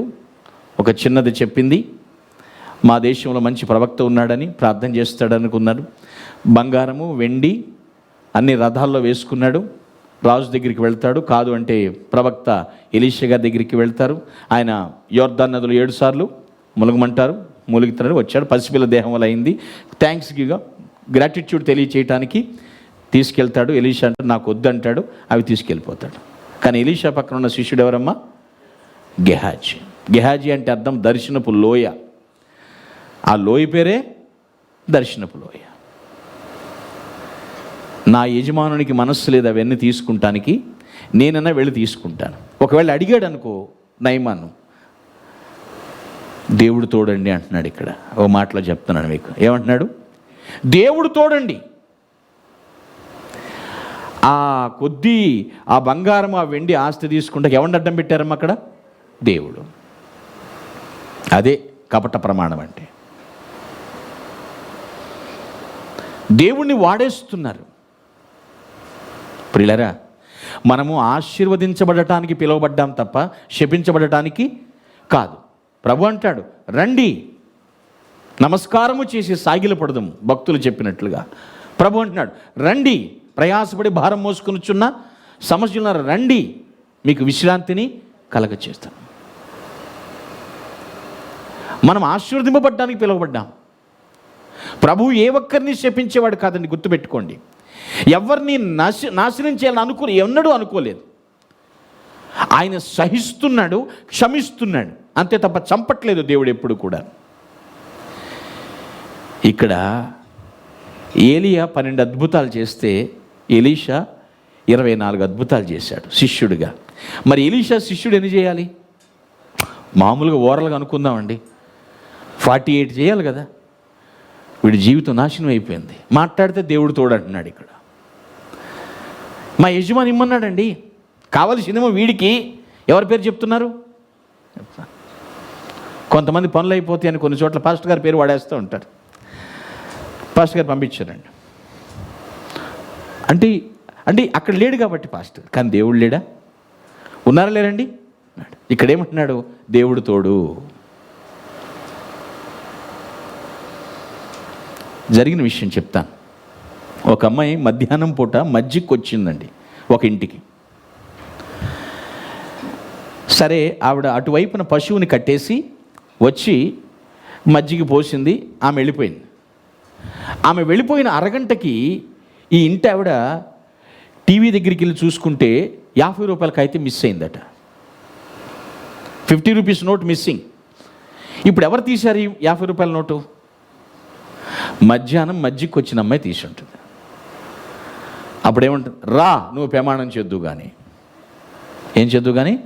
ప్రమాణం చేద్దు కానీ. నాకు తెలియదే తల్లి అంటే, రా నువ్వు ప్రమాణం చేద్దు కానీ. నాకు గుర్తు రావట్లేదు, అది ఒక కులం ఉందండి, కమ్యూనిటీ. ఆ కులంలో ప్రమాణం చేయించేటప్పుడు కడ్డీ ఎర్ర కాలుస్తారండి. కాల్చి దాన్ని పట్టుకో, నీకు తప్పు చేయకపోతే కాలదంట, తప్పు చేస్తే కాలుతుంది. ఎంత లాజిక్ ఉందండి దీనిలో. ప్రమాణాలు కాలిపోయిందంటే నువ్వు తప్పు చేసావు. ప్రభు అంటున్నాడు, సత్యలేఖనాన్ని పాటిస్తున్నటువంటి మనం సత్య ప్రమాణం కలిగి ఉండాలి. ఆది మానవులు మోసపోవడానికి అబద్ధమే కదా, అవునా కాదండి? అబద్ధమే కదా. ఇది నిజమా? Question mark. ఆ క్వశ్చన్ మార్క్ ఎలాగుంటుంది? పాము పడగలాగా ఉంటుంది అది, అంతే కదా. ఇలా వేస్తాం క్వశ్చన్ మార్క్, అక్కడే ఉంది స్టార్టింగ్. ఇది నిజమా? డౌట్, అనుమానం వచ్చేస్తుంది. సత్య ప్రమాణము చేయకు. ప్రభు చెప్తున్నాడు, సత్యము మిమ్మును స్వతంత్రులుగా చేయును. Let's free, make free. సత్య ప్రమాణము మనం చేస్తున్నామా? మనం ఎవరికన్నా మాట ఇచ్చేటప్పుడు ఆ మాటకు బద్ధులముగా ఉండాలి. కారణం ఎందుకంటే మనము క్రైస్తవులము, అంతరంగంలోనూ బయట క్రీస్తును ధరించిన వారము. ఎప్పుడైతే ఆ సత్యమును మనకు బద్ధులమై ఉంటామో, మనం వెళ్ళిన చోటలా దారులు, స్వతంత్ర మార్గాలు సరళం చేస్తూ ఉంటాడు దేవుడు. ఆయన నోనో ఆయన మాట మీద నిలబడే మనిషి, నోనో ఆయన మాట మీద ఉంటుంది, కాళ్ళ మీద కాదు. కొంతమంది కాళ్ళ మీద నిలబడుతున్నారు, మాట మీద నిలబడతల్లా. కాళ్ళు స్ట్రాంగ్గా ఉన్నాయి కాబట్టి నిలబడుతున్నాను. నో, మాట ఇచ్చినవాడు నెరవేర్చువాడని ప్రభువునకు పేరుంది. వాగ్దానము చేసిన దేవుడు నమ్మదగినవాడు. కపటముగా ప్రమాణము చేయకయు అంటే సత్య ప్రమాణం, ట్రూ స్వేర్ అన్నమాట. చాలామంది క్రైస్తవ వివాహాలు చేసుకున్నప్పుడు ప్రమాణాలు చేస్తూ ఉంటారు. వ్యాధి ఎందును, ఆరోగ్యమందును, కలిమి ఎందును, లేమి ఎందును నిన్నే హత్తుకుని ఉందునని ప్రమాణము చేయుచున్నాను అంటారు. ఏం చేసావు బాబు అంటే, చేశానండి ప్రమాణం. మరి ఎందుకయ్యా ఇప్పుడు విడిపోటా కొడుకుంటున్నారు? ఆడిన హనస్లా ఎంత ఈజీగా మాట్లాడుతున్నారు తెలుసా. మరి ఎందుకు ఆ రోజు ప్రమాణం చేసావు? నేను ఎక్కడ చేశాను? నువ్వు చెప్పావు కాబట్టి నీ వెనక నేను చెప్పా, లేకపోతే నువ్వు చేయవని. టేక్ ఇట్ ఈజీగా మాట్లాడేస్తున్నారండి. సత్య ప్రమాణము, ట్రూ స్వేర్. అందుకనే ప్రభు అన్నాడు శిష్యులతో, మీ మాట అవునంటే అవును, కాదంటే కాదు. పౌలు అంటాడు, మీ సంభాషణ కృపాసహితముగా ఉప్పు వేసినట్లు రుచికరముగా ఉండాలి. మీరు నోరు తెరిచి మాట్లాడుతుంటే ప్రభువే నాతో మాట్లాడుతున్నాడు అన్న ఫీల్ వాళ్ళకి రావాలి. నీతో కాసేపు కూర్చుని కాన్వర్సేషన్ జరిగినప్పుడు నేను దేవునితో కాసేపు సహవాసం చేసి వచ్చాను అన్న ఫీల్ వారికి కలగాలి. ఆ అనుభూతి మన దగ్గర నుంచి అందుతుందా? పరలోకమునకు మనం ఎక్కి వెళ్ళే ప్రయాణంలో ఉన్నామండి. ఈ భూమి మీద ఇది పరలోకపు గవిని, దేవుడు ఏర్పాటు చేసుకున్న ఆయన సన్నిధి. ఇక్కడి నుంచి మనము ట్రైనప్ అవుతున్నాం. ఆ ప్రాక్టికల్ జర్నీలో మనం ఎక్కడ కూడా బ్యాక్డ్రాప్ కాకూడదు.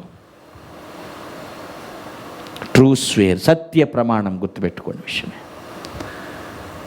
ముందు అలా భక్తి, తర్వాత ఒకలాగా ఉండకూడదండి ఎప్పటికీ కూడా. నయమాన్ అంటున్నాడు, దేవుని జీవము తోడు అన్నాడు, దేవుడు తోడు. కానీ ప్రభు ఏం చెప్పాడు? ఆకాశము తోడనవద్దు, అది నా సింహాసనం. భూమి తోడనవద్దు, అది నా పాదపీఠము. మనం ఎవరి తోడంటాం? అమ్మ తోడు అంటాడు. అబద్ధం ఆడడానికి అమ్మను అక్కడ పెట్టేస్తాడు, అక్కడ అంతే. జాగ్రత్త. నీ ఎవ్రీ మూమెంట్ ఆయన అబ్జర్వేషన్లో ఉంది. నీ ప్రతి కదలిక ఆయన గమనికలో ఉందండి. నిజం, ఇది సత్యం. దేవుని చిత్తమునకు మనం లోబడి ఉండాలి. సత్య ప్రమాణము ఆయనే చెప్తున్నాడు. కొందరు తెలివిగా ఇలా సమాధానం చెప్తారు, రేపు సండే కదా చర్చికి వస్తున్నావా అంటే, దేవుని చిత్తం ప్రార్థన చెయ్యి. ఆహా, అంత తెలివితేటలు మనకు లేవు. మరి అన్నం తింటావా అంటే పెట్టు, దానికి దేవుని చిత్తం అక్కర్లా, దానికి అక్కర్లేదండి దేవుని చిత్తం. వాక్యాన్ని వక్రీకరించకూడదండి ఎప్పుడు కూడా. సత్య ప్రమాణం. రేపు సండే, ఎస్ చర్చ్కి వెళ్ళాలి, అవును అందరికన్నా ముందు నేను ఉండాలి, ఆ మైండ్ సెట్ మనకు రావాలి. నీ మాట అవునంటే అవును, ఎస్ వస్తాను బ్రదర్ అని చెప్పు. వచ్చే ముందు ఏ ఆటంకాలు ఉన్నా దేవుడు సరళం చేస్తాడు నీకు. ఆమేన్. ఆ పాజిటివ్ మైండ్ సెట్ ఉండాలి మనకి. అవునంటే అవును, కాదంటే కాదు. నా వల్ల కాదు అంటే కాదు, అంతే తప్ప ఎవరిని పెట్టద్దు. మా అమ్మతోడు మా నాన్నతోడు నువ్వు నమ్మరా బాబు, నువ్వు నమ్మవేంటారు నాయన, ఇది నిజం అంటే అబద్ధాన్ని నిలబడదండి. కాబట్టి అబద్ధానికి కాళ్ళు కడతారనమాట, అబద్ధం నిలబడటం కోసం. ఇంకో విషయం మీకు చెప్పనండి, నిజం చెప్పడానికి పెద్ద జ్ఞాపకం పెట్టుకోవాల్సిన పని లేదండి. అబద్ధాన్ని జ్ఞాపకం పెట్టకుండా కింద పైన పడాలా.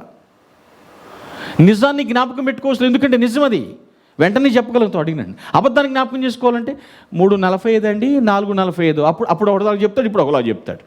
అది జ్ఞాపకం ఉండదు కాబట్టి అది జ్ఞాపకం పెట్టుకోవాలి అబద్ధం. ప్రభు చెప్తున్నాడు సత్య ప్రమాణం. ట్రై చేయి, కుదురుతుంది. ట్రై చేయి, కుదురుతుంది, ఖచ్చితంగా కుదురుతుంది.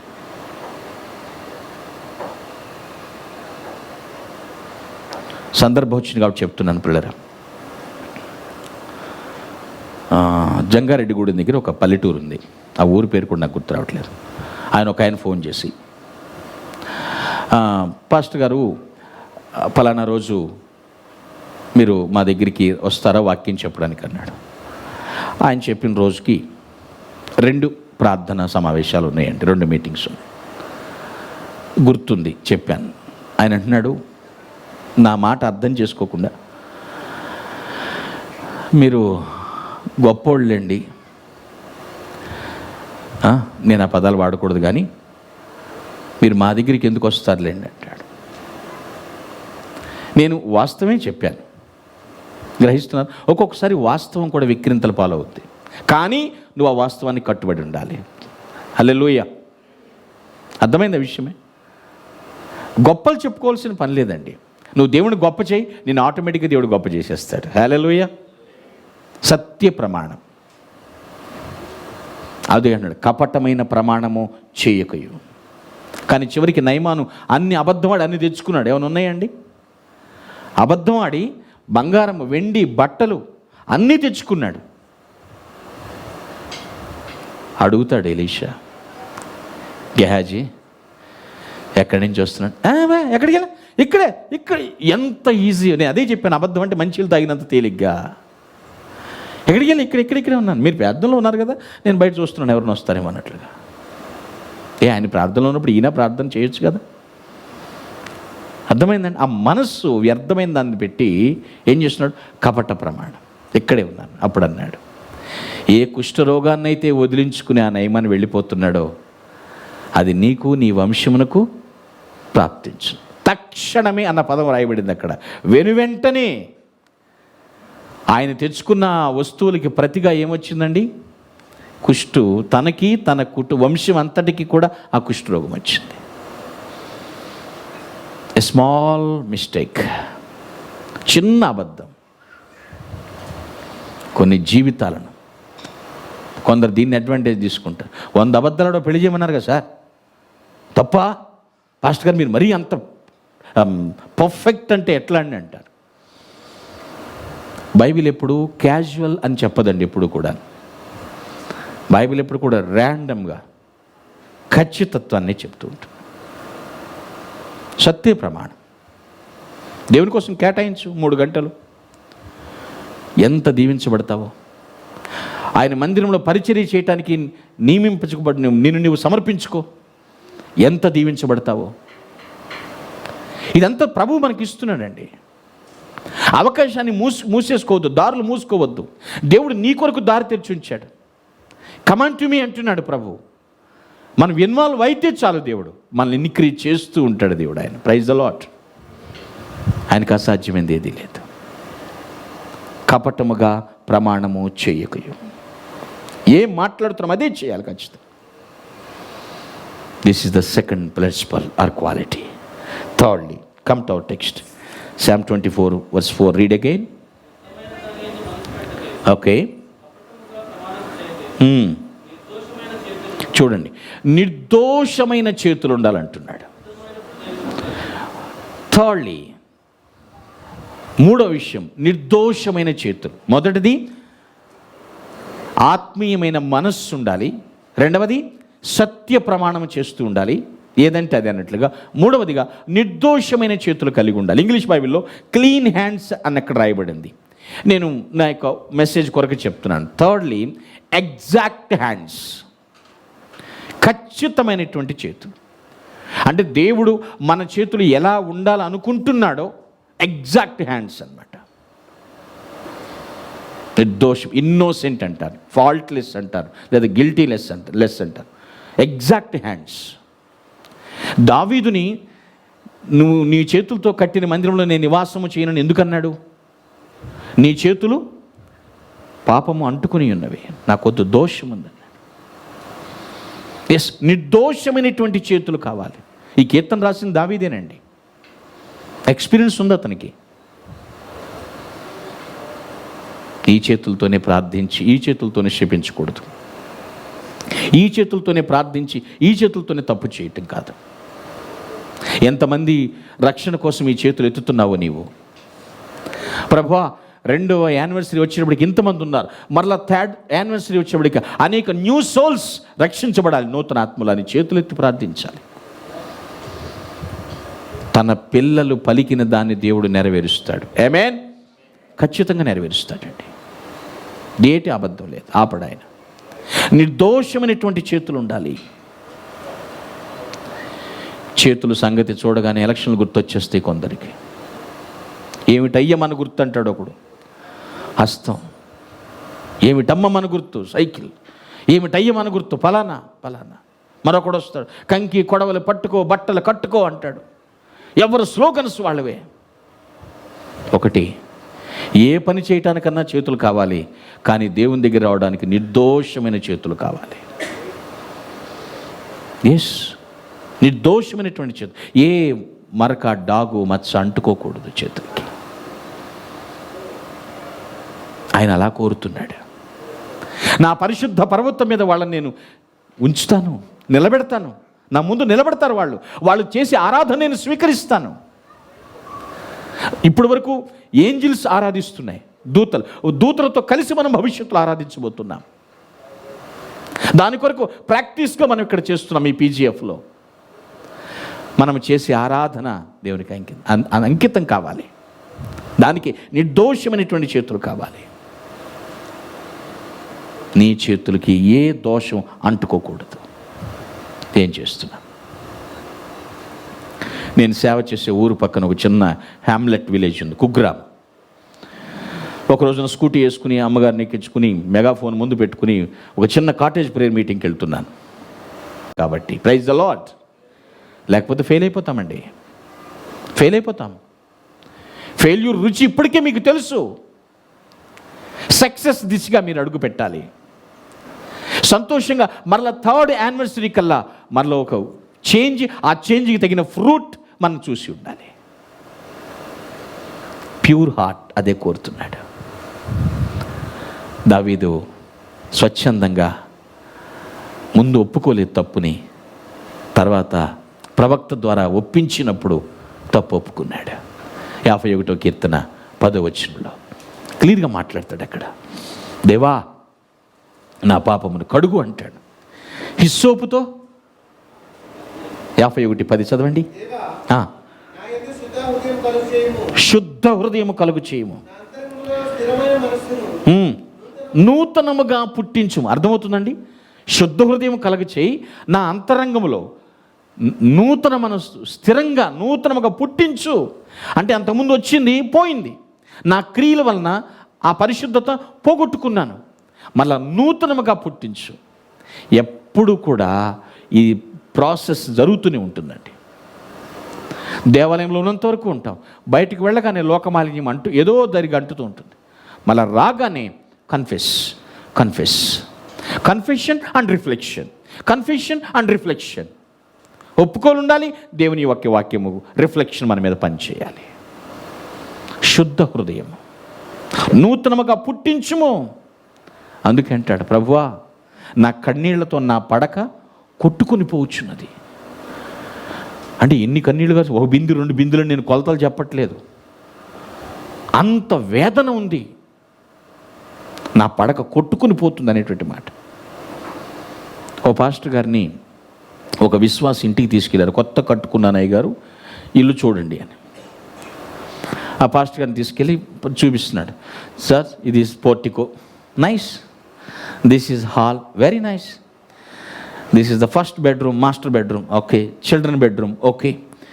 అదొక బెడ్రూమ్, ఓకే. అది కూడా మరి అదేంటంటే అప్పుడప్పుడు వచ్చే అమ్మాయి అల్లుడు బెడ్రూమ్, ఓకే, అంతా బాగుంది. అప్పుడప్పుడు వచ్చే అమ్మాయి అల్లుడు కూడా బెడ్రూమ్ ఉంది, ఓకే, మంచిది. మరి ప్రేయర్ చేసుకుంటాకి ఎక్కడైనా పెట్టావా? ఎక్కడైనా చేసుకోవచ్చు అంటున్నాడు. అసలు ఖాళీ లేదు అడుగు పెట్టడానికి. అప్పుడప్పుడు వచ్చే అమ్మాయి అల్లుడికి బెడ్రూమ్ ఉంది, కానీ అనునిచ్చి ఉండేటువంటి దేవునికి మాత్రం స్థలం లేదు, ఎక్కడా లేదు.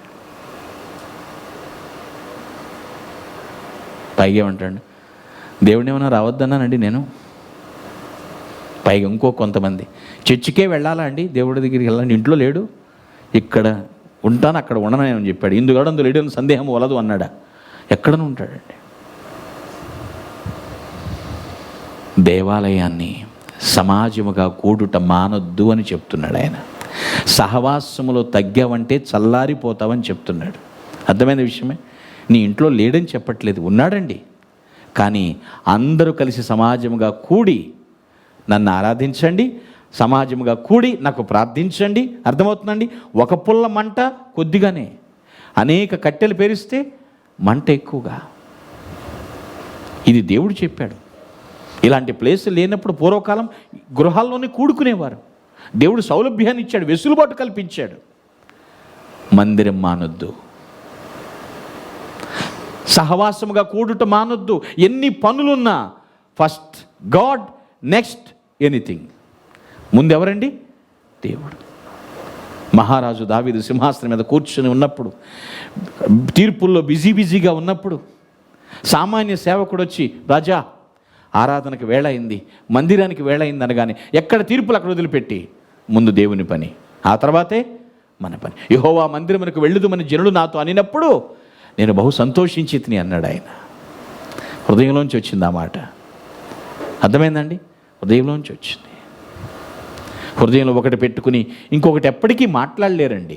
ఒకవేళ కాన్వర్సేషన్ స్టార్ట్ చేసినా చివరికి నువ్వు లోపల అనుకున్నదే వచ్చేస్తుందా లేదండి? బయటకు వచ్చేస్తుంది. బయటికి శుద్ధ హృదయం కావాలి దేవుని సన్నిధిలో. ఏదైతే నువ్వు అదే కావాలి ఖచ్చితంగా. అందుకే అంటున్నాడు, నక్కలకు బొరియలు ఉన్నాయి, ఆకాశ పక్షులకు గూళ్ళు ఉన్నాయి, కానీ మనుష్య కుమారుడు తలవాల్చుటకు ఇంత స్థలం లేదు. ఎక్కడ కావాలంటున్నాడు ఆయన కోరిక? హృదయంలో. ఆయన నీ హృదయంలోకి వస్తాడు. ఆయన నివసిస్తే మనకు బ్లెస్సింగ్. ఎందుకంటే ఆయన మనల్ని గైడ్ చేస్తాడు, మనల్ని మానిటరింగ్ చేస్తాడు. అర్థమవుతుందా? అటు వెళ్ళు, ఇటు వెళ్ళొద్దు, ఈ పని చేయొద్దు, ఇలా చేయి, ఈ విధంగా ప్రార్థన చేయి అని ప్రతి ఒక్కటి గైడ్ చేస్తాడు మనకి. శుద్ధ హృదయము కలిగి ఉండువాడే. ఈ మాటలు గుర్తుపెట్టుకోండి. నేను ముగిస్తున్నాను పిల్లరా. Today topic of the message, ascending the hill, heaven. పరలోకమునికి ఎక్కి వెళ్ళుట. ఏ విధంగా అక్కడ నివసిస్తాం? ఇప్పుడు ఇక్కడ దాకా మనం ప్రయాణం చేసుకుంటూ వచ్చాం. అర్థమవుతుందండి? 2nd యానివర్సరీ సెలబ్రేషన్ చేసేటువంటి ఈ రోజున ఈ పరిశుద్ధ ప్రాంతంలో ఉన్నటువంటి మనం ఒకనాటికి మనం ఆ పరిశుద్ధ పర్వతానికి వెళ్తాం. పరలోక నివాసిగా, హ్యాబిటెంట్ ఆఫ్ ద హెవెన్గా మనం ఉండబోతున్నాం. ఈ 4 లక్షణాలు మనం కలిగి ఉండాలి. First of all, S stands for spiritual mind, ఆధ్యాత్మికమైనటువంటి మనస్సు ఉండాలి. Secondly, T stands for true swear, సత్య ప్రమాణంతోనే మన జీవితం ముందుకు సాగాలి. Thirdly, E stands for exact hands, నిర్దోషమైన ఖచ్చితమైనటువంటి చేతులతో కలిగి ఉంటారు. Fourth and finally, P stands for pure heart, S T E P, step, అడుగు పెట్టాలి. మనం అడుగు పడాలండి, అంటే ఎక్కి వెళ్ళాలి. మనం ఒక అడుగు పడితే దేవుడు అనేక అడుగులతో మన ముందుకు వస్తాడు. ఆయన హల్లెలూయా. ఆయన నేను వస్తున్నాను, మిమ్మల్ని తీసుకెళ్ళటానికి వస్తున్నాను. మనం వేయాల్సిన అడుగులో ఈ స్టెప్ ఈ విధంగా ఉండాలి. పిల్లలు గుర్తుపెట్టుకోండి. దేవుని వాక్యం అదే సెలవిస్తుంది. కన్క్లూజన్, ముగింపు నేను చెప్తాను, పిల్లలు ఆలోచించండి. కీర్తన 61వ కీర్తన 1-2 వచనాలు. సామ్ 61, నా ప్రాణము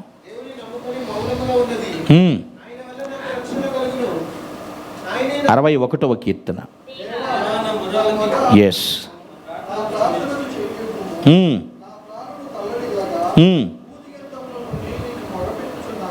ఎస్,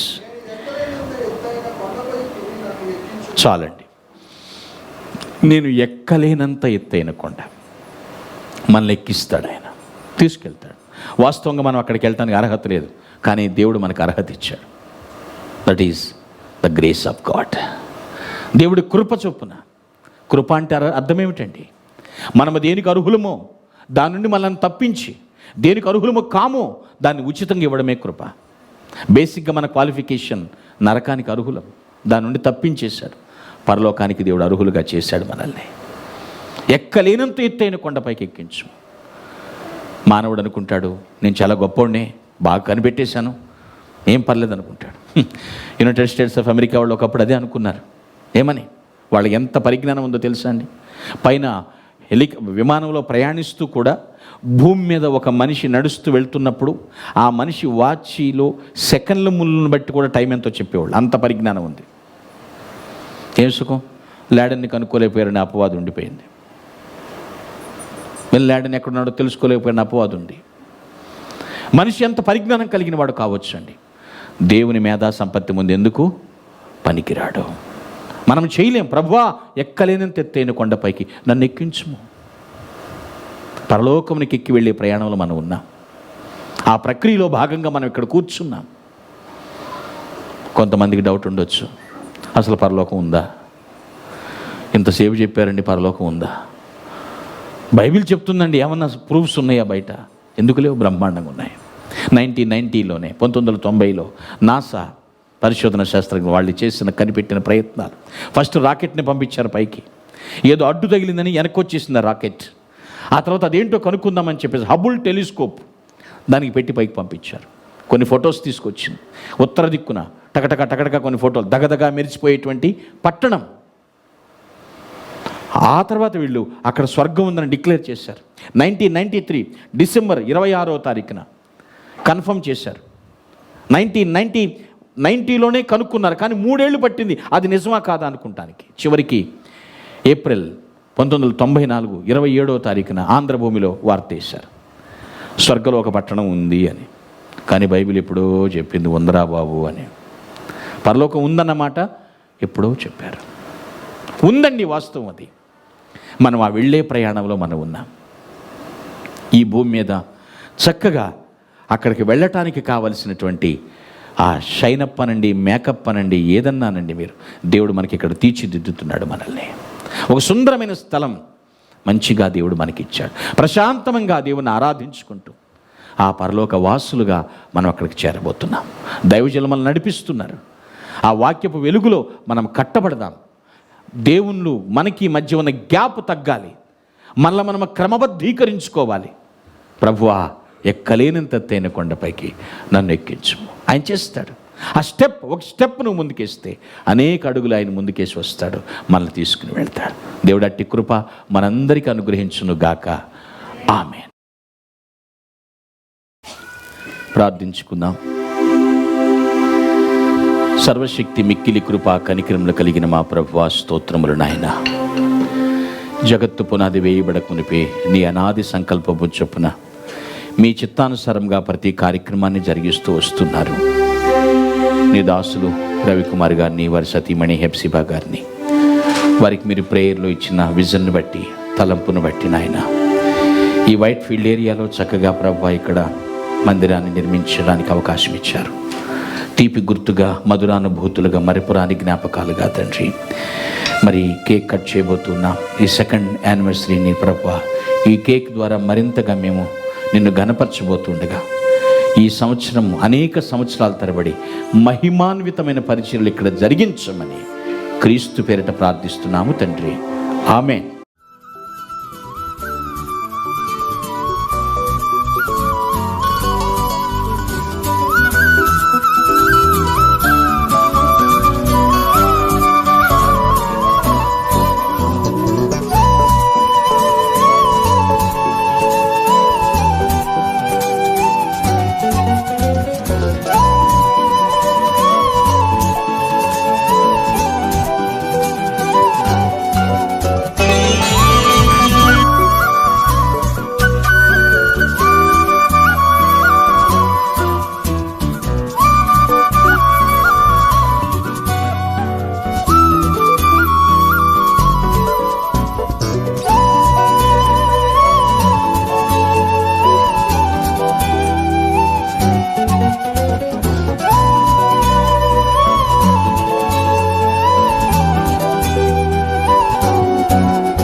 సమయంలో మరి కొంతమందికి కొన్ని గిఫ్ట్స్ ఇవ్వాలని ఆశపడుతూ ఉన్నాం. మన జనవరి 1న సండే స్కూల్ టీచర్స్కి మరి కిడ్స్కి అందరికీ ఇవ్వడం జరిగింది.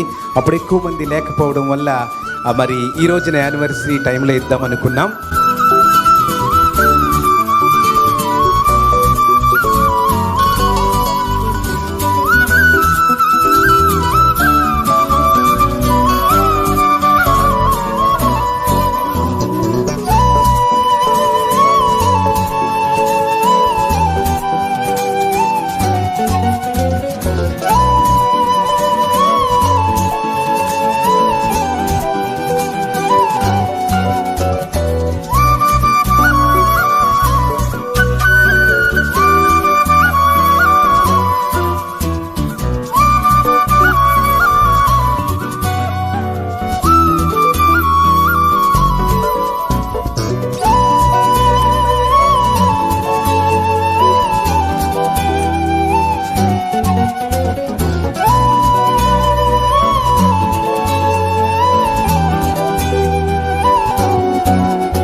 దేవునికి స్తోత్రము కలుగును గాక. మరొకసారి ఈ చక్కని టీంని బట్టి క్లాప్స్ కొడదాం.